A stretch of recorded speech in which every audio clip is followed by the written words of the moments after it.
मार्कंडेय पुराण में ब्रह्मदेव ने मनुष्य जाति की रक्षा के लिए एक परम गुप्त, परम उपयोगी और मनुष्य का कल्याणकारी देवी कवच एवं देवी सुख बताया है और कहा है कि जो मनुष्य इन उपायों को करेगा वह इस संसार में सुख भोग कर अंतिम समय में वैकुंठ को जाएगा।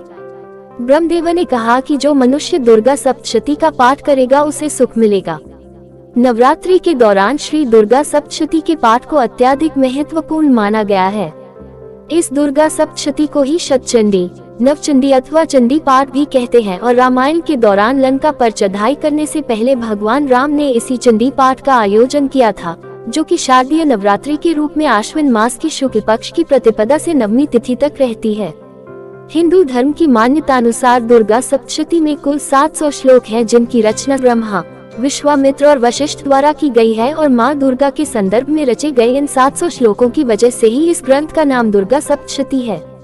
दुर्गा सप्तशती मूलतः एक जागृत तंत्र विज्ञान है, यानी दुर्गा सप्तशती के श्लोकों का अच्छा या बुरा असर निश्चित रूप से होता है और बहुत ही तीव्र गति से होता है। दुर्गा सप्तशती में अलग अलग जरूरतों के अनुसार अलग अलग श्लोकों को रचा गया है, जिसके अंतर्गत मारण क्रिया के लिए 90, मोहन यानी सम्मोहन क्रिया के लिए 90, उच्चाटन क्रिया के लिए 200, स्तंभन क्रिया के लिए 200 व विद्वेषण क्रिया के लिए 60 मंत्र है।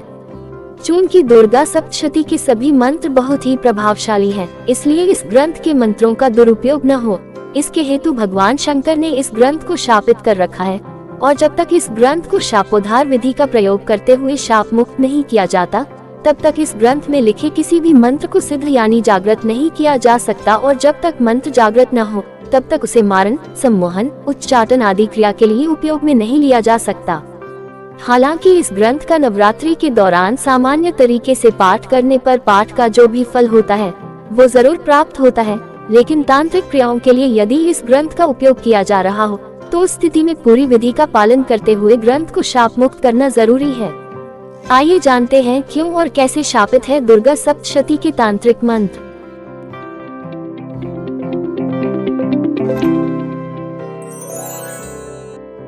इस संदर्भ में एक पौराणिक कथा है कि एक बार भगवान शिव की पत्नी माता पार्वती को किसी कारणवश बहुत क्रोध आ गया, जिसके कारण मां पार्वती ने रौद्र रूप धारण कर लिया और मां पार्वती के इसी क्रोधित रूप को हम मां काली के नाम से जानते हैं। कथा के अनुसार मां काली के रूप में क्रोधातुर मां पार्वती पृथ्वी पर विचरण करने लगी और सामने आने वाले हर प्राणी को मारने लगी। इससे सुर, असुर, देवी देवता सभी भयभीत हो गए और मां काली के भय से मुक्ति होने के लिए ब्रह्मा जी के नेतृत्व में सभी भगवान शिव के पास गए और उनसे कहा कि हे भगवान भोलेनाथ, आप ही देवी काली को शांत कर सकते हैं और यदि आपने ऐसा नहीं किया तो संपूर्ण पृथ्वी का नाश हो जाएगा, जिससे इस भूलोक में न कोई मानव होगा न ही जीव जंतु। भगवान शिव ने ब्रह्मा जी को जवाब दिया कि अगर मैंने ऐसा किया तो बहुत ही भयानक असर होगा। सारी पृथ्वी पर दुर्गा के रूप मंत्रों से भयानक शक्ति का उदय होगा और दानव इसका दुरुपयोग करना शुरू कर देंगे, जिससे संपूर्ण संसार में आसुरी शक्तियों का वास हो जाएगा।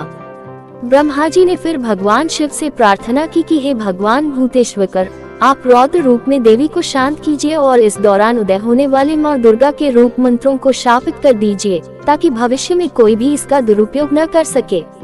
वही भगवान नारद भी थे, जिन्होंने ब्रह्मा जी से पूछा कि हे पितामह, अगर भगवान शिव ने उदय होने वाले माँ दुर्गा के रूप मंत्रों को शापित कर दिया तो संसार में जिसको सचमुच में देवी रूपों की आवश्यकता होगी, वे लोग भी माँ दुर्गा के तत्काल जागृत मंत्र रूपों से वंचित रह जाएंगे।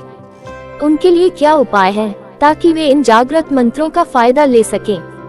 भगवान नारद के इस सवाल के जवाब में भगवान शिव ने दुर्गा सप्तशती को शाप मुक्त करने की पूरी विधि बताई, जो कि अग्रानुसार है और इस विधि का अनुसरण किए बिना दुर्गा सप्तशती के मारण, वशीकरण, उच्चाटन जैसे मंत्रों को सिद्ध नहीं किया जा सकता, न ही दुर्गा सप्तशती के पाठ का ही पूरा फल मिलता है।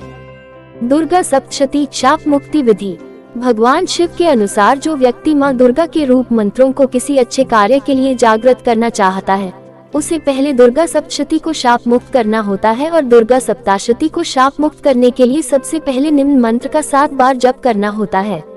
ओम ह्रीं क्लीं श्रीं क्रां चंडिका देव्याय शापनाशानुग्रह कुरु कुरु स्वाहा। फिर इसके पश्चात निम्नो मंत्र का 21 बार जप करना होता है। ओम श्रीं क्लीं ह्रीं सप्तशती चंडिके उत्कीलन कुरु कुरु स्वाहा। और अंत में निम्न मंत्र का 21 बार जप करना होता है। ओम ह्री ह्री वम वम अमृत संजीवनी विद्यामृतमुत्थाप्योत्थापय ह्री ह्री ह्री वम स्वाहा। इसके बाद निम्नत मंत्र का 108 बार जप करना होता है। ओम श्रीं श्रीं क्लीं हूं ओम क्षोभय मोहाय उत्किले उत्किले उत्किले थं थं। इतनी विधि करने के बाद माँ दुर्गा का दुर्गा सप्तशती ग्रंथ भगवान शंकर के शाप से मुक्त हो जाता है। इस प्रक्रिया को हम दुर्गा पाठ की कुंजी भी कह सकते हैं और जब तक इस कुंजी का उपयोग नहीं किया जाता तब तक दुर्गा सप्तशती के पाठ का उतना फल प्राप्त नहीं होता जितना होना चाहिए, क्योंकि दुर्गा सप्तशती ग्रंथ को शाप मुक्त करने के बाद ही उसका पाठ पूर्ण फल प्रदान करता है। दोस्तों, आज की वीडियो में बस इतना ही। अगर आपको मेरी यह जानकारी पसंद आई है तो मेरे वीडियो को लाइक और शेयर जरूर कीजिए और चैनल को सब्सक्राइब करना मत भूलिए।